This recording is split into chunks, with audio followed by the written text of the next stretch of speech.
우리 오늘 말씀은 세계 문명의 발생지고 중심부라고 할 수가 있는 이 아덴에서 복음을 전한 이 사도 바울의 선교 사역에 대한 내용이 기록이 되어 있습니다. 우리가 지난주에 살펴본 것처럼 바울은 이 베레아에서 이 복음을 전했지 않습니까? 그런데 베레아 사람들은 하나님의 말씀을 너그럽게 들었고 또 간절히 사모하는 그런 마음으로 들었을 뿐만 아니라 그 말씀이 어떻게 자신들 삶 속에 적용되는지를 이 날마다 상고해 볼 정도로 아주 모범적인 신앙인의 모습을 우리에게 보여주었었습니다.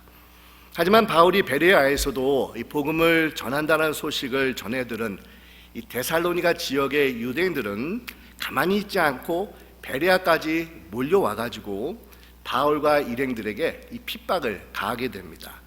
그러자 바울은 긴급하게 배를 타고 아덴으로 피신을 하게 되었고, 베레아에 남아있었던 실라와 디모데가 아덴에서 자신과 합류하기를 기다리는 그런 형편에 놓이게 됩니다.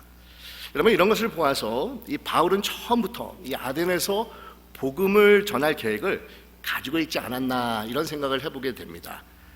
사실 바울은 어디서 어떻게 선교를 할지에 대해서 구체적인 계획을 가지고 여기저기를 돌아다니면서 이 복음을 전하는 그런 전략을 가지고 있지 않았었습니다. 큰 그림은 나름대로 가지고 있었지만 시시각각 변화되는 상황에 따라서 그때마다 성령의 인도함을 민감하게 따르면서 이 복음 사역을 감당하고 있었던 사람들이 이 바울과 그의 선교팀 일행이라고 할 수가 있습니다.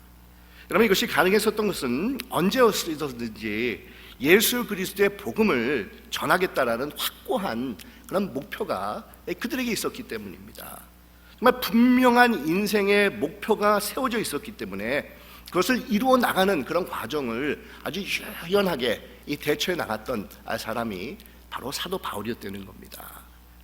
이 바울은 자신을 핍박하는 유대인들을 피해서 갑작스럽게 베레아를 떠나가지고 의도치 않게 이 아덴에 도착을 하지만 그곳에서도 세상 끝까지 복음을 전하겠다라는 그의 마음은 변하지 않았다라는 겁니다. 이 아덴에서도 예전과 같이 유대인 회당에 가서 이 복음을 전합니다. 하지만 이 아덴에서는 사람들이 많이 모이는 장터에서도 하나님을 전혀 모르는 아덴 사람들을 상대로 이 복음을 전했다는 겁니다. 여러분, 이 아덴이라는 도시가 어떤 곳입니까? 오늘날로 말하면은 우리 그리스도의 그런 수도가 되는 이 아테네가 바로 이 아덴을 지칭하고 있습니다. 여러분, 이 아테네, 이 아덴이라는 곳은 철학과 또 이 문화와 또 예술과 건축의 이 중심지로서 그 찬란한 헬라 문명의 이 발생지라고 할 수가 있습니다. 우리가 잘 아는 이 소크라테스나 아니면 플라톤 같은 철학자들이 다 이 아덴 출신들입니다. 뿐만 아니라 당시 철학계의 핵심인 에피쿠로스파와 스토아 학파들이 활동을 했었던 주된 장소가 바로 이 아덴이었습니다.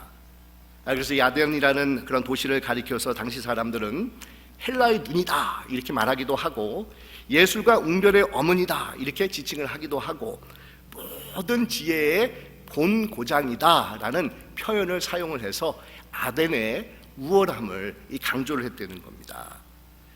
로마 제국 같은 경우는 지중해를 중심으로 강력한 정치와 군사 체제를 구축하고 있었지만 이들은 헬라 문명에 대한 굉장한 그런 존경심을 가지고 있었습니다. 그래서 사실 로마 제국이 추구했었던 것은 헬라 문명을 적극적으로 받아들여 가지고, 비록 로마는 라틴어를 사용했지만 헬라 언어와 문화의 부흥을 부흥을 추구했었던 그런 시대가 바로 로마 제국 시대였었습니다.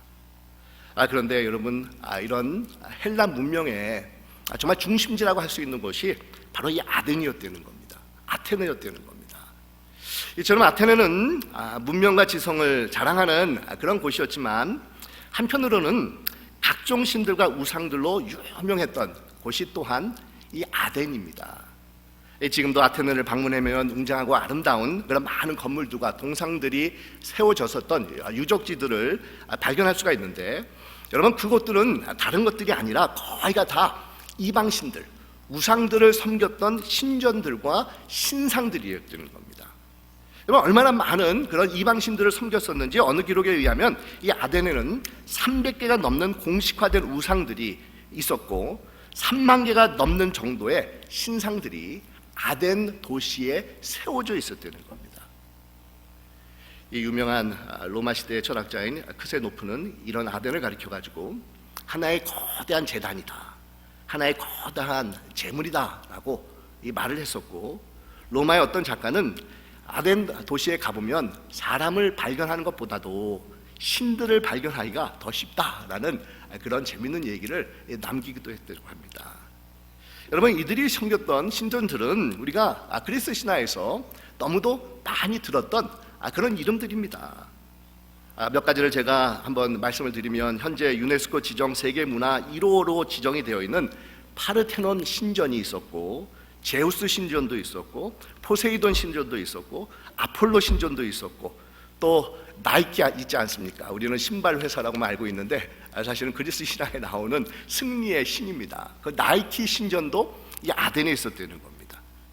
또 이 아테나 신전들이 그곳에 있으면서 정말 푸른 바닷가와 도시 전체가 한눈에 보이는 그런 높은 언덕에 이런 신들이 세워져 있어가지고, 요즘 같은 경우는 이 아테네를 방문했었을 때 많은 관광객들이 이런 신전들이 세워졌었던 그런 유적지를 찾아가가지고 그 웅장함과 아름다움에 매료가 돼가지고 사진을 찍기에 정말 여념이 없을 정도로 많은 관광객들의 정말 관심을 받는 그런 곳이지만, 바울은 그 신전들을 보면서 전혀 다른 감정이 그 안에서 치솟아 올라오고 있었습니다.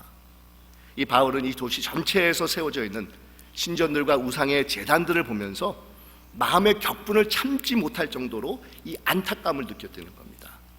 진정한 신이 되시는, 참 유일신이 되시는 여호와 하나님을 모른 채 헛된 우상들을 섬기는 모습을 보면서 바울의 마음에는 이 분노가 치밀어 오르기 시작을 했다는 겁니다.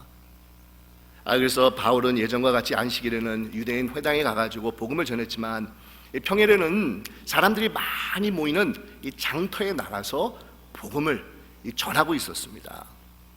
여러분, 오늘 우리가 읽은 한국 성경에 보면 이 장터라고 번역이 되어 있는 이 단어는 사실은 이 아고라라고 하는 그런 곳을 지칭하고 있는데, 이 장터라고 하는 이 아고라는 물건을 사고 파는 그런 곳일 뿐만 아니라 많은 사람들이 오고 가는 광장과 같은 곳으로서, 그곳에서는 335 사람들이 모여가지고 서로 간에 자유 토론이 활발하게 벌어지고 있었던 그런 곳이었다는 겁니다. 이 바울은 그곳에서 당시 철학의 두 축이라고 할 수 있는 에피쿠로스파와 또 스토아 철학자들과 만나가지고 이 복음을 전하고 이들과 논쟁을 벌입니다. 여러분, 에피쿠로스파들은 현실주의자들입니다. 지금 살고 있는 이 세상에서 이 쾌락과 행복을 추구하는 것이 인간의 최고 가치라고 여기는 그런 자들입니다. 이 스토아파들이라고 하면은 이성에 의해서 우리의 그런 행동이나 마음들을 이렇게 제어하기도 하고 움직일 수 있는 그런 금욕적인 삶이 우리 인간으로서 최고 가질 수 있는 그런 가치 있는 삶이라는 것을 주장하고 있었던 그런 자들입니다. 여러분, 이 에피쿠로스파들은 내세를 믿지 않고 있었던 무신론자들이고, 또 스토아파들은 많은 신들을 섬기고 있는 범신론자들입니다.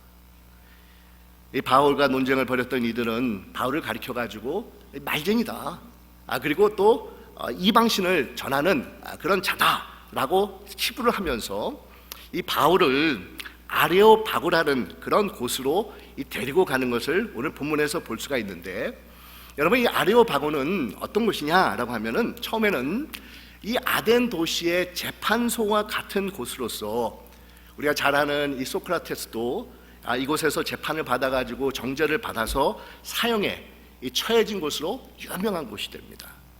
하지만 바울이 아덴을 찾아갈 당시에는 이 아레오바고는 재판소의 역할보다는 공청회를 통해 가지고 종교나 철학적인 이슈들에 대해서 공의회가 들어보고는 이렇게 판단을 내리는 그런 곳으로 변화되어 있었다고 합니다. 이 장터에서 바울이 전하는 복음을 들었던 사람들은 좀 더 공식적인 석상에서 이 사람이 전하는 그런 내용이 무엇인지를 들어보고 이 판단해 주기를 원해 가지고 이 바울을 바로 그 유명한 아레오바고에 데리고 갔다는 겁니다.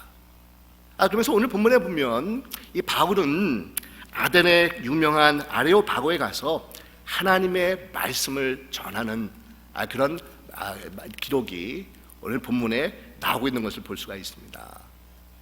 제가 전에도 한번 말씀을 드렸지만 우리 사도행전에 보면 많은 설교들이 기록이 되어 있는데 사도 바울이 전한 9가의 설교가 사도행전에 기록이 되어 있습니다.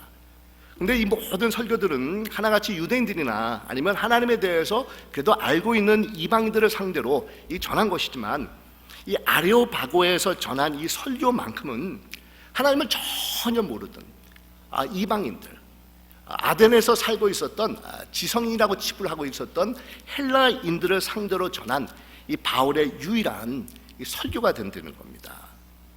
여러분, 이 바울은 하나님에 대해서 전혀 알지 못하고 있었던 정말 지식이 충만했었던 그런가 또 다른 한편으로는 우상과 신들을, 이방 신들을 섬기기를 정말 즐거워했었던 이 헬라 사람들을 상대로 어떻게 복음을 전할 수가 있었겠습니까? 오늘날 우리는 복음을 모르는 정말 하나님에 대해서 전혀 알지를 못하는 자들에게 어떻게 하나님에 대해서 효과적으로 말씀을 전해줄 수가 있겠습니까? 오늘 본문에 나오는 이 아레바고에서 전한 바울의 설교를 분석을 해보면 몇 가지 특이한 점들을 우리가 발견하게 되는데, 여러분, 먼저 바울은 접촉점을 찾아가지고 이들에게 말씀을 전하면서 이들 안으로 가깝게 다가서고 있다라는 것을 우리가 발견할 수가 있다는 겁니다. 여러분, 바울의 설교를 듣고 있었던 자들은 여호와 하나님을 전혀 알지 못했던 이방들이었는데, 그러니 하나님에 대해서 이들에게 전해줬을 때 어디서부터 시작을 할 수가 있었겠습니까? 어떤 연결고리를 만들어가지고 우리가 섬기는 여호와 하나님이 어떤 분이신지를 말씀해 줄 수가 있었겠습니까? 회당에 있던 유대인들에게 복음을 전할 때는 바울은 늘 구약 성경을 인용을 하면서 말씀을 전하는 것으로 이렇게 나오고 있는데, 특히나 애굽에 종살이 했었던 유대인들에게 자유와 해방을 허락해 주신 하나님에 대해서 늘 말씀을 이렇게 시작을 한 것을 우리가 볼 수가 있습니다. 여러분, 왜 그랬겠습니까? 그래야지만 유대인들이 쉽게 마음의 문을 열고 우리가 아는 그런 내용을 말하기 시작을 하는구나 라고 생각을 하면서 호기심을 가지고 말씀을 들을 수 있기 때문이라는 겁니다. 그래서 여러분, 복음을 전할 때 정말 중요한 것은 상대방의 눈높이를 알아보면서 그에 맞추어서 복음을, 하나님의 말씀을, 구원의 소식을 전한 것이라는 겁니다. 만약에 우리가 어린 그런 젊은 우리 자녀들에게 복음을 전할 때 요즘 코로나 바이러스로 인해서 인생이 굉장히 공고하지 않니? 인생의 무상을 느끼지 않니? 라고 어린 자녀들에게 말을 꺼낸다고 하면 여러분, 우리 어린 자녀들이 어떻게 반응을 하겠습니까? 아이들은 전혀 말 같지 않는 얘기를 한다고 하면서 듣지도 않고 마음의 문을 닫아버릴 것이라는 겁니다. 우리 어린 자녀들에게, 요즘 세대의 젊은이들에게 복음을 전하기 위해서는 비디오 게임이라든지 아니면 이들이 좋아하는 연예인들이라든지 아니면 패션과 같은 것들을 먼저 우리가 이렇게 소개를 하면서 그들과 같이 접촉점을 만들어야지만 그들이 마음의 문을 열고 이 복음을 들을 수 있는 준비가 될 수가 있다는 겁니다. 젊은 사람이면 젊은 사람의 수준에 맞는 내용을 가지고 접근해야 되고, 어른들이면 어른들에게 맞는 눈높이를 가지고 접근해야 된다는 겁니다. 여러분, 이것이 복음의 이 접촉점입니다. 이 바울은 하나님을 전혀 모르고 있었던 아덴 사람들에게 구약 성경에 대해서 말씀하고 있지 않습니다. 처음부터 죄에 대한 이슈나 예수님에 대해서 전혀 언급을 하고 있지 않습니다. 성경 구절을 인용하고 있는 것이 아닙니다. 아덴 도시에 도착을 했었을 때 신전들을 보면서 분노에 치밀어 올랐었던 바울이지만, 너희들이 우상을 섬기고 있다, 이 죄인들아 빨리 회개하라, 이런 얘기를 전혀 처음부터 끝내고 있지 않다라는 겁니다. 단지 바울은 이들이 가지고 있었던 이 종교성에 대해서 언급을 하면서 말씀을 시작을 합니다. 내가 와서 보니 여러분은 모든 면에서 종교심이 많은 것을 제가 발견할 수가 있었습니다. 이렇게 얘기를 하는 겁니다. 여러분 어떻습니까? 여러분은 복음을 가지고 이웃들에게 어떻게 접근을 하고 있다라고 생각을 하고 계십니까? 혹시 주위 사람들에게 복음을 전한다고 하면서 자신의 열정에만 도취가 되어가지고 내가 전하고 싶은 내용만 강조를 하면서 오히려 상대방에게 부담을 주고 마음의 문을 닫게 만드는 그런 일들을 우리도 모르게 우리가 다른 사람들에게 전해주고 있지 않습니까? 정말 우리가 심각하게 생각해 봐야 되는 그런 문제라는 겁니다. 이 복음을 전하겠다는 열정도 중요합니다. 또 그것을 실천하는 그런 의지도 참 중요합니다. 하지만 자신의 입장과 열정뿐만 아니라 상대방이 가지고 있는 그런 상황이나 기분이나 입장도 고려해야 복음이 정말 좋은 소식으로서 이웃들에게 전달이 되어질 수가 있다는 겁니다. 여러분, 상대방을 알아서 그들의 눈높이에 맞춰서 공감대를 형성하는 것이 복음을 전하는 이 첫 번째 단계가 됩니다. 그러면서 바울은 자연스럽게 우리 하나님을 소개하기 시작을 하는데, 아덴 사람들에게 당신들 와서 보니까 종교성이 참 많은 것을 발견하게 됐는데 셀 수 없는 그런 많은 신전들과 제단들을 세워놓은 것을 제가 보았습니다. 그러면서 바울이 뭐라고 얘기를 합니까? 그 중에는 알지 못하는 신에게 드리는 이 제단도 제가 보았습니다. 이렇게 얘기를 합니다. 여러분, 이 알지 못하는 신에게 드리는 제단이 어떤 것이겠습니까? 이 아덴 사람들은 본인들은 빼놓지 않고 모든 신들을 다 망라해가지고 섬긴다고 이렇게 생각을 하고 있었지만, 혹시나 빼먹은 신들이 있어가지고 그들에게 제사를 드리지 못한다고 하면 그 신들이 화를 불러오지 않을까라는 그런 두려움 때문에 이들은 알지 못하는 신들이라고 하는 그런 제단을 만들어 가지고 그 신들에게 누군지도 알지 못하면서 제사를 드렸다는 겁니다. 근데 바울은 바로 이 점을 언급하면서 이들이 만들어 두었던 알지 못하는 신이 누군지에 대해서 이 말씀을 전하기 시작을 하는 겁니다.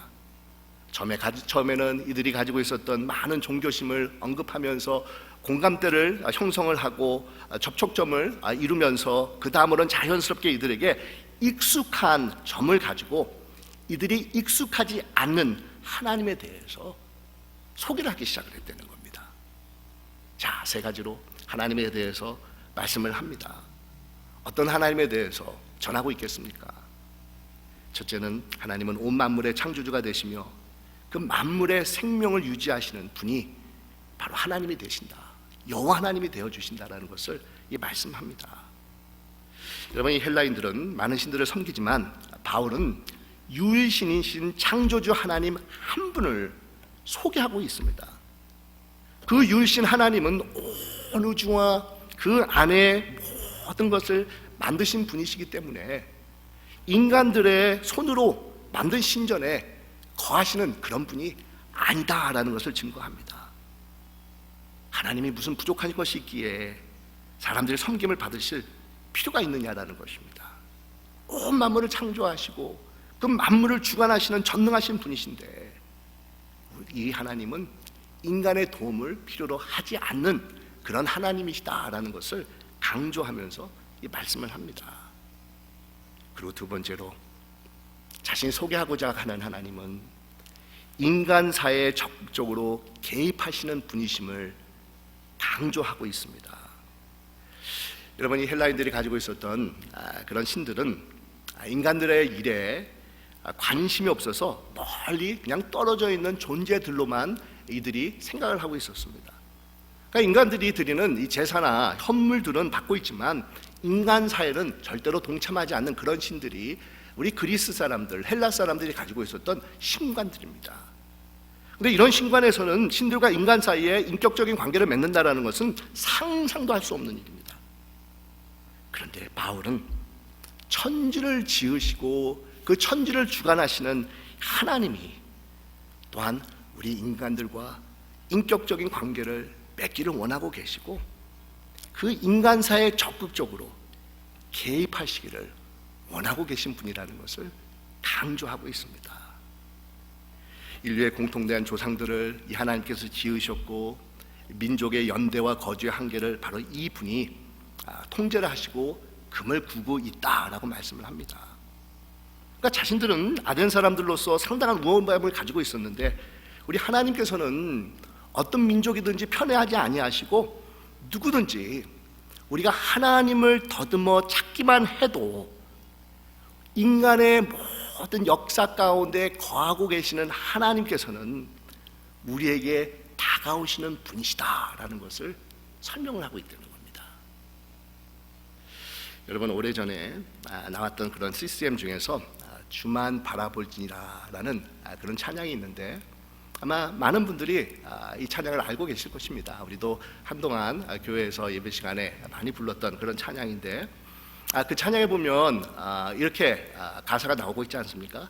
하나님 사랑의 눈으로 너를 어느 때나 바라보시고 하나님 인자한 괴로서 언제나 너에게 기울이시니 어두움에 밝은 빛을 비춰주시고 나의 적은 신음에도 응답하시니 너는 어느 곳에 있든지 주를 향하고 주만 바라볼지라.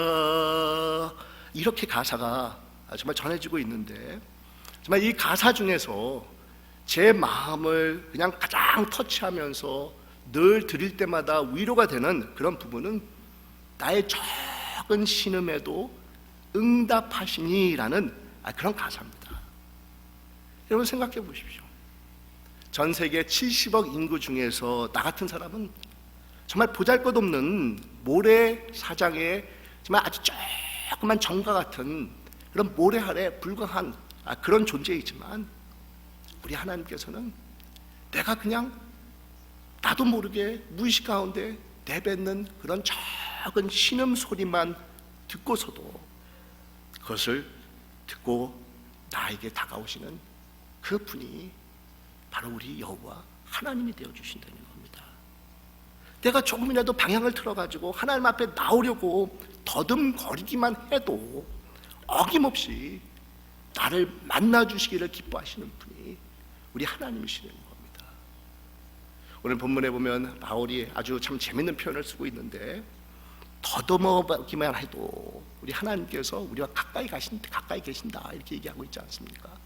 그냥 캄캄하게 정말 밤에 정전이 돼가지고 전혀 이렇게 어디를 봐도 누가 뭐가 어디에 있는지 알지 못하는 그런 상황에서 조심스럽게 몸을 움직여가지고 무엇을 찾아보려고 하려는 그런 움직임만 가져도 우리 하나님께서는 누구보다도 먼저 나의 사정을 아시면서 내게 다가오셔가지고 나에게 한없는 관심과 정말 사랑으로 대해주시는 그 분이 바로 우리와 멀리 떨어져 있는 그 하나님이 아니라 우리 인간사에 늘 같이 함께 하시는 그 하나님이 되어 주신다라는 겁니다.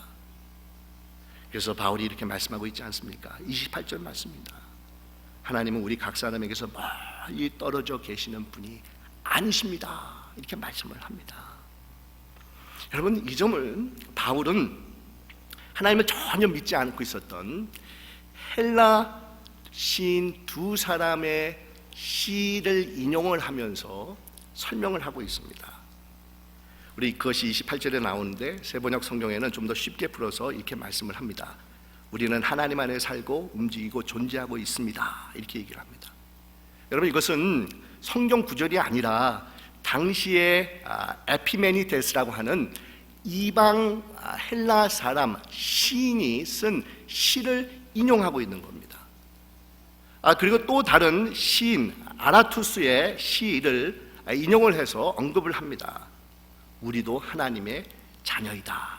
그러면서 설교에서 전혀 하나님을 믿지 않고 있었던 이방 시인들의 그런 내용을 인용을 해가지고 말씀을 하고 있는데, 여러분 이런 것을 보면 이 바울이 얼마나 인문학적인 소양이 깊었는지를 우리가 가늠해 볼 수가 있습니다. 이 바울은 세상의 모든 것을 배설물처럼 여긴다고 했는데, 여러분 그것을 우리가 잘못 이해를 하면은 세상의 것들이 중요하지 않다라고 우리가 생각하기가 참 쉽습니다. 하지만 여러분 그런 뜻이 아닙니다. 예수 그리스도를 아는 고상한 지식에 비교하면은 이 세상의 모든 학문과 지성과 모든 그런 것들은 아무것도 아니다라는 그런 내용이지, 이런 세상적인 학문들이 중요하지 않다라는 그런 뜻이 절대로 아니라는 겁니다. 또한 여러분 한번 생각해 보십시오. 어떤 분들은 하나님의 말씀을 전할 때 성경말을 전해야지 세상적인 것들을 인용하면 안 된다고 하시는 분들이 있는데, 오늘 사도 바울의 설교를 보면은 세상의 시들까지도, 하나님을 믿지 않고 있었던 시인들의 시들까지도 인용을 하면서 설교를 하고 있지 않습니까? 여러분, 우리 예수님께서 전하신 설교도 마찬가지입니다. 우리 예수님께서는 많은 경우에 비유로서 설교를 하셨는데, 사실 그 당시에 거룩하다고 하는 랍비들은 전혀 언급을 하지 않는 그런 내용들을 가지고 설교를 하셨습니다. 가령 예를 들면 돈에 대해서, 달란트에 대해서, 장사하는 것에 대해서, 뭐 친구가 배신하는 그런 이슈에 대해서, 이런 것들을 예를 들면서 우리 예수님께서는 하나님 나라의 그런 진리를 증거하셨다는 겁니다.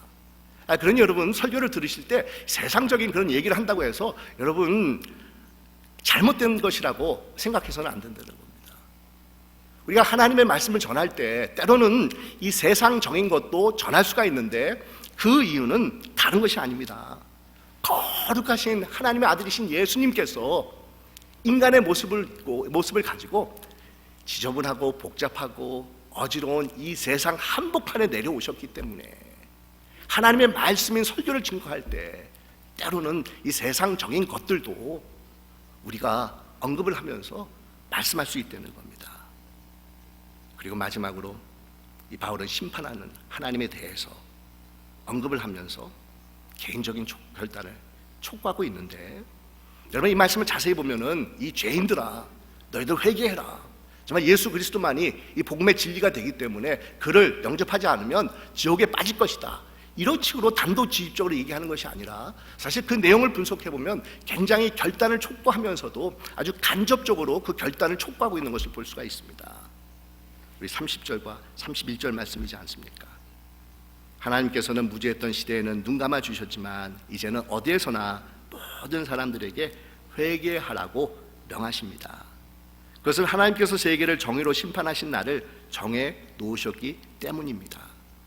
하나님께서는 자기가 정하신 사람을 내세워 심판하실 터인데, 그를 죽은 사람 가운데서 살리심으로 모든 사람에게 확신을 주셨습니다 라고 말씀을 하면서 개인적인 결단을 촉구하고 있습니다.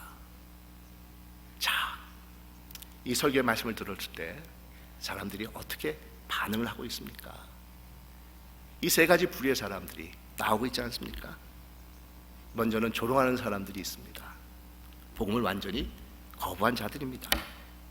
그리고 두 번째로는 나중에 결정을 하겠다라고 미루는 자들입니다.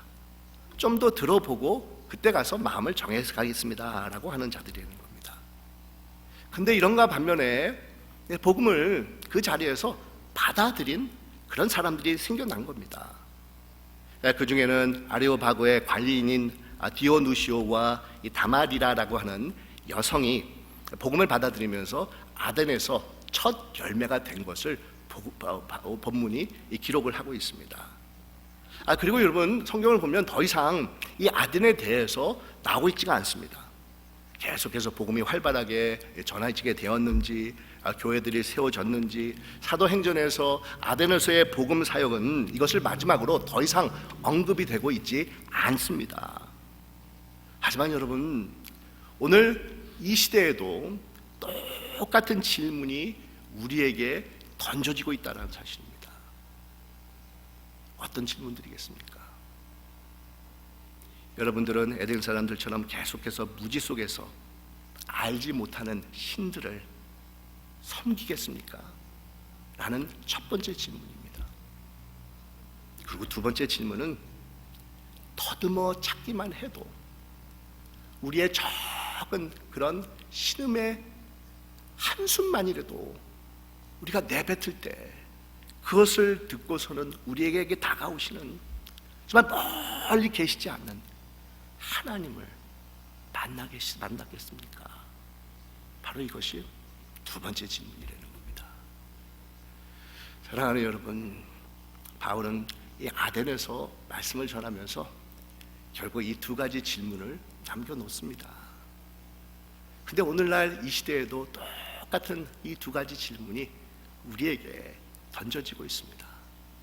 과연 여러분은 어떤 선택을 하시겠습니까? 기도하겠습니다.